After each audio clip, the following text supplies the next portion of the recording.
subsidi kuota internet untuk siswa, guru, mahasiswa, dan dosen selama 4 bulan.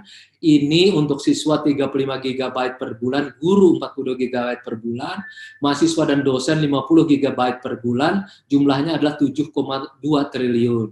Nah, tadi saya katakan bahwa kalau ditambahkan dengan tunjangan profesi guru dan tenaga pendidikan, kemudian dosen dan guru besar, itu bertambah menjadi 1,7 triliun, jadi jumlahnya 8,9 triliun. Lebih sedikit daripada judul diskusi kita pada hari ini. Tapi kalau kita tambahkan tadi, kepada bos afirmasi dan bos kinerja, ditambah 3,2 triliun, maka jumlahnya bertambah menjadi 12,1 triliun. Nah, inilah mungkin yang menjadi dasar gagasan dari pertemuan ini. Bagaimana caranya kita mengawasi dari hulu ke hilir terhadap dana yang besarnya 12,1 triliun ini.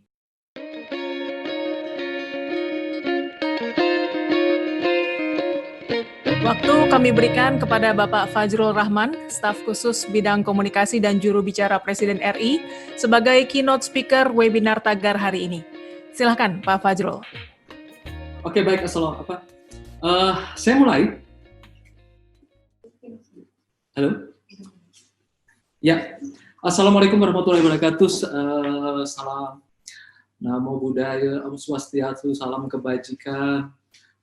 Salam sehat untuk semuanya. Jangan lupa kita masih dalam keadaan COVID-19, jadi tetap waspada, tetap menjalankan protokol kesehatan.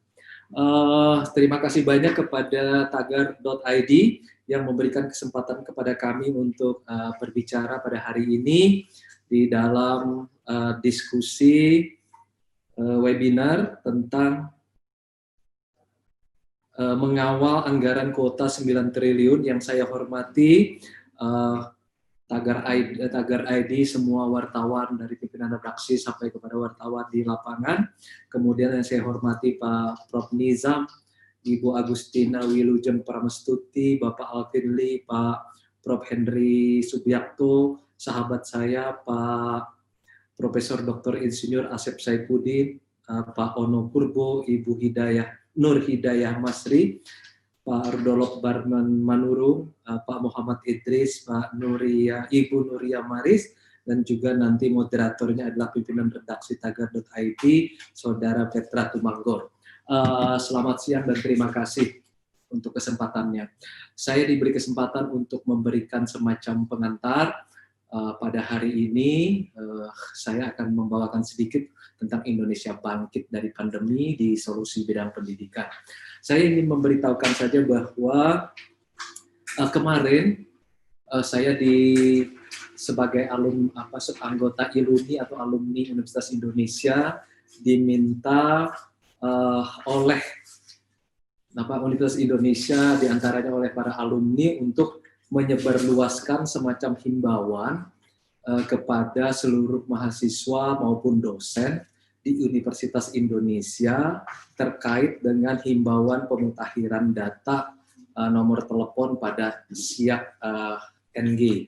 Di UI itu ada yang namanya Sistem Informasi Akademik Next Generation UI atau SIAK NG. Itu biasanya dipakai oleh mahasiswa untuk memperbaharui tiap semester, memperbaharui tentang isian daftar mahasiswa, kemudian juga mata kuliah yang akan diambil, termasuk juga untuk pembayaran dan yang lain-lain. Nah, kami sebagai ILUNI diminta bantuan untuk menyebarluaskan bahwa agar sesuai dengan surat edaran Kementerian Pendidikan dan Kebudayaan nomor 821 EE1 SP 2020 tanggal 27 Agustus 2020.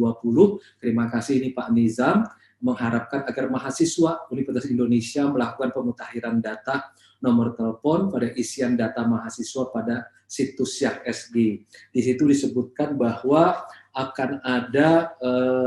akan diberikan secara langsung melalui nomor HP di mahasiswa Universitas Indonesia maupun dosen itu sebesar 50 GB.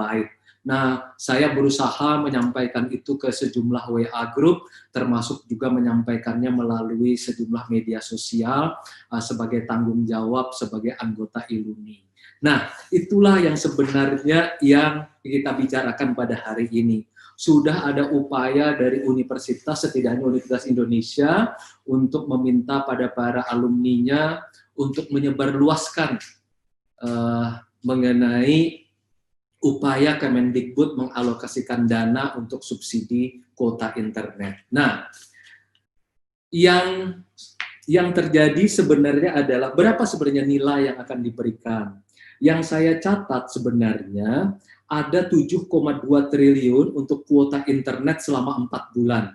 Dari September, Desember 2020, di mana siswa mendapatkan 35 GB, guru 42 GB per bulan, dan mahasiswa atau dosen 50 GB per bulan. Kemudian ada tunjangan profesi guru dan tenaga pendidikan, dosen. Dari awal saja tidak apa-apa, nanti saya akan mulai. Tunjangan profesi guru dan tenaga pendidikan, dosen dan guru besar 1,7 triliun, ini nilainya 8,9 triliun, tetapi juga ada tambahan 3,2 triliun untuk BOS afirmasi dan BOS kinerja untuk 56.115 sekolah swasta dan negeri, dan 31.416 desa atau kelurahan yang berada di daerah khusus. Jadi sebenarnya dana yang dikeluarkan Kemendikbud itu untuk kuota 7,2 triliun, untuk tunjangan profesi 1,7 triliun, untuk BOS afirmasi dan BOS kinerja itu 3,2 triliun. Jadi jumlahnya sebenarnya 12,1 triliun rupiah. Jadi judul dari tagar.id ini adalah 9 triliun, tetapi kalau terkait kuota sebenarnya cuma 7,2 triliun. Tetapi ditambah dengan tunjangan profesi itu ditambah 1,7 triliun, ditambah BOS afirmasi dan BOS kinerja itu 3,2 triliun. Jadi sebenarnya yang kita bicarakan pada hari ini, pada sore ini adalah dana sebesar 12,1 triliun rupiah. Nah, dalam kasus kuota, kenapa ini menjadi penting? Saya pikir bagus sekali dikatakan oleh Pak Nadiem bahwa dalam keadaan COVID-19, agar pembelajaran jarak jauh ini bisa berjalan, maka game changer-nya itu sudah jelas untuk keperluan pembelajaran jarak jauh, yaitu pulsa. Hanya ada 3, pulsa, pulsa, pulsa. Nah, itu adalah game changer-nya. Dan itu yang menjadi dasar dari keputusan arahan dari Presiden Joko Widodo yang kemudian dijalankan oleh Kementerian Kebudayaan. Sebagaimana halnya untuk COVID-19, Presiden Joko Widodo mengatakan game changer-nya itu adalah 3 juga, vaksin, vaksin, dan vaksin. Jadi hanya vaksin yang bisa menjadi dasar untuk melakukan game changer. Jadi yang hari ini kita bicarakan tentang dana sebesar 7,2 triliun untuk kuota, itu adalah untuk melihat bahwa sebelum COVID dan di dalam kondisi COVID, maka pembelajaran itu hanya bisa dilakukan melalui game changer-nya itu adalah pulsa. Oke, berikutnya. Adapun instruksi, sebentar di atas sedikit, instruksi Presiden Joko Widodo pada awal kemunculan COVID, kita mulai saja pada tanggal 2 Maret, itu adalah soal keselamatan dan kesehatan yang paling utama. Di mana beliau mengatakan kita bekerja dari rumah, belajar dari rumah, dan beribadah dari rumah. Tadinya kita tidak bisa membayangkan bahwa belajar itu akan berada dengan waktu yang cepat, tapi ternyata sampai hari ini kita tetap harus belajar dari rumah melalui pembelajaran jarak jauh. Berikutnya. Nah, ini data mutakhir saja tentang keadaan COVID-19 di Indonesia. Presiden lebih menekankan ke arah kesembuhan, dan kemudian memang tugas pemerintah di wilayah 3T, yaitu testing, tracing, dan kemudian treatment. Sementara wilayah masyarakat adalah di 3M, yaitu memakai masker, menjaga jarak, dan mencuci tangan. Nah, pemerintah sudah menjalankan kewajibannya 3T, kemudian masyarakat juga insya Allah terus disiplin menjalankan 3M-nya. Berikutnya.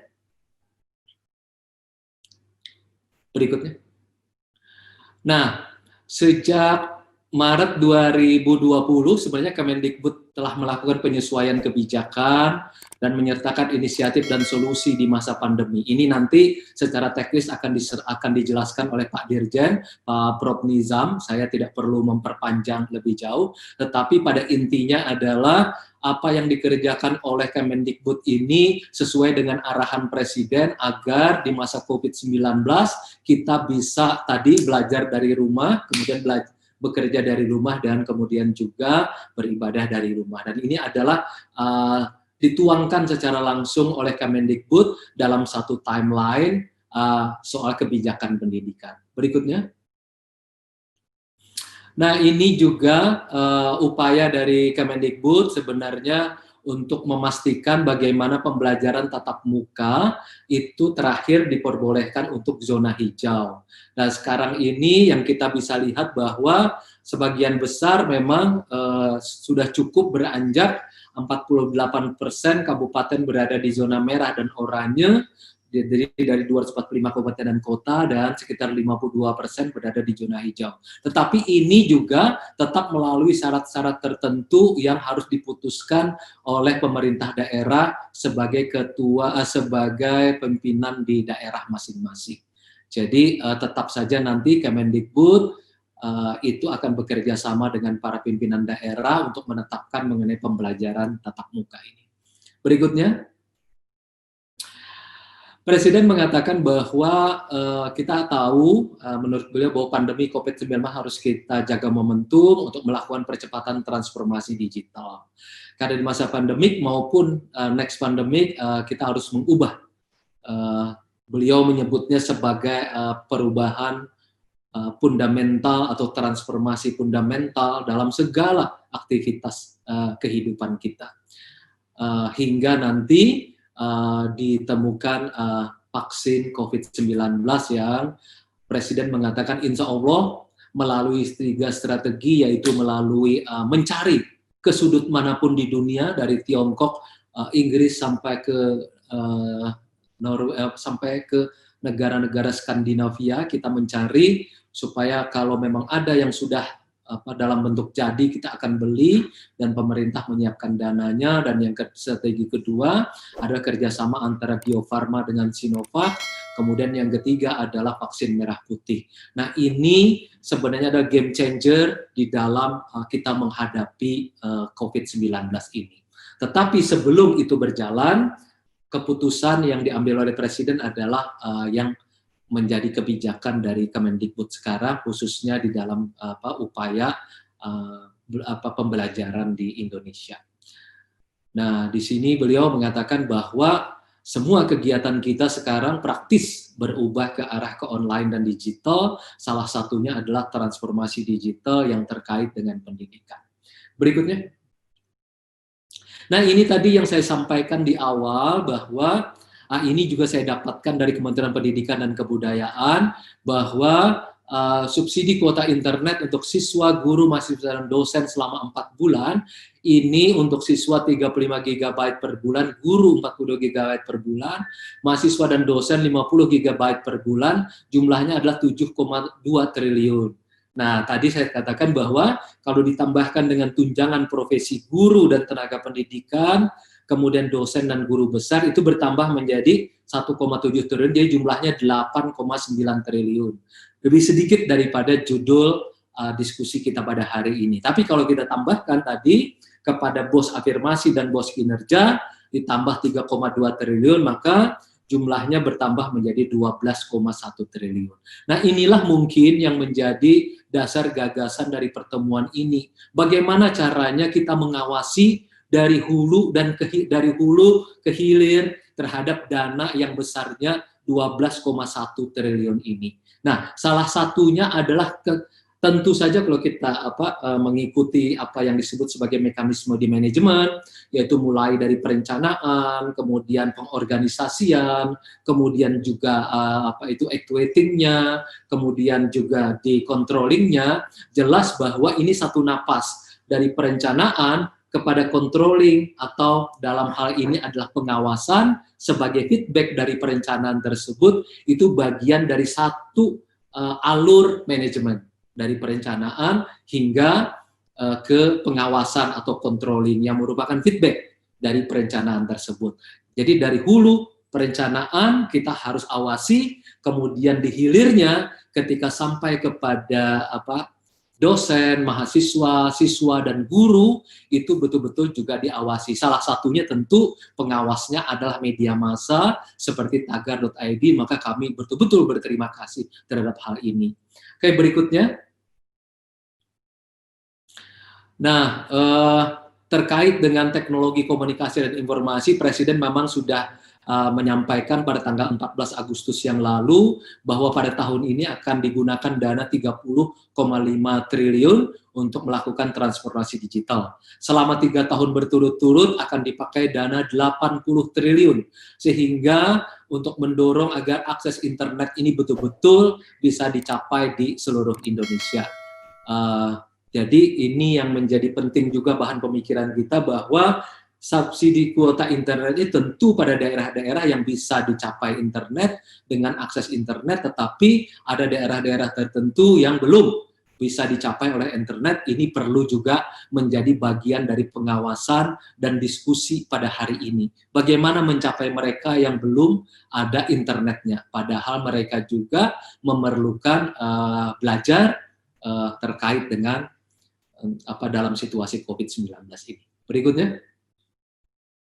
Nah, Presiden terus-menerus sejak mulai Januari, sejak COVID-19 mulai melanda kota Wuhan, itu kan terjadi pada 20 Desember 2019, dan kemudian ada penetapan oleh WHO itu baru pada tanggal 30 Januari sebagai bencana yang wabah yang berlaku ke seluruh dunia, sampai kemudian menjadi pandemik pada tanggal 10 Maret. Jadi dari tanggal 20 Desember sampai ke 10 Januari menjadi pandemik, WHO saja itu memerlukan waktu hampir 78 hari untuk menetapkan sebagai pandemi. Di titik ini memang jadi kelihatan bahwa kompatibilitas antara individu, lembaga, bahkan lembaga internasional seperti WHO itu menghadapi tantangan yang luar biasa. Jadi WHO yang dengan tenaga-tenaga ahli yang berasal dari seluruh dunia saja memerlukan waktu dari 20 Desember 2019 sampai 10 Maret 2020 baru bisa menetapkan sebagai pandemi. Saya bisa membayangkan bagaimana individu-individu dari 216 negara di dunia ditambah dengan lembaga-lembaga di seluruh dunia bisa beradaptasi dengan keadaan itu. WHO memerlukan waktu yang cukup panjang. Jadi kita maksud saya tidak perlu saling salah menyalahkan, bahkan lembaga internasional seperti WHO pun cukup kalang kabut dalam menetapkan soal pandemi COVID-19 ini. Nah, pemerintah mengatakan bahwa karena kita berada dalam satu kapal yang sama, diperlukan kerjasama pemerintah, akademisi, media seperti tagar.id, dunia usaha, dan komunitas. Nah, di dalam titik ini yang terpenting menjadi core isunya adalah pertama kesehatan.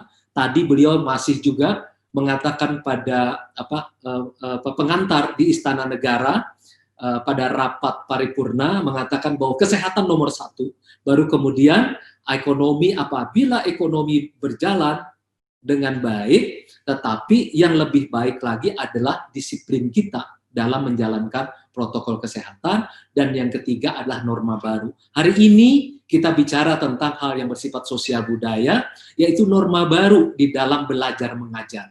Jadi ekonomi berjalan, kesehatan berjalan. Hari ini di dalam pentahelik kolaboratif ini, kita bicara tentang core yang ketiga, yaitu soal norma baru di dalam kehidupan sosial budaya kita. Oke, berikutnya. Nah, terakhir saya akan tutup bahwa saya bisa mencoba mengambil kesimpulan dari apa yang menjadi main point dalam apa yang saya sampaikan, dan kemudian apa yang menjadi arahan Presiden Joko Widodo dan dari kebijakan Kabinet Indonesia Maju. Ada 3 hal. Presiden mengarahkan ke arah 3 hal ini, yaitu kita harus berpartisipasi. Kemudian semua pihak, tidak ada seorang pun yang boleh tertinggal, karena tidak ada seorang pun yang kebal terhadap COVID-19 ini, baik secara ekonomi maupun kesehatan maupun sosial budaya.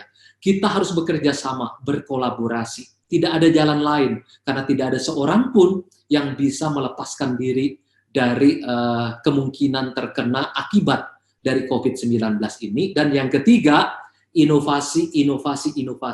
Inilah yang dikatakan Presiden pada 14 Agustus, ada dua masalah pada krisis, yaitu bahaya dan peluang.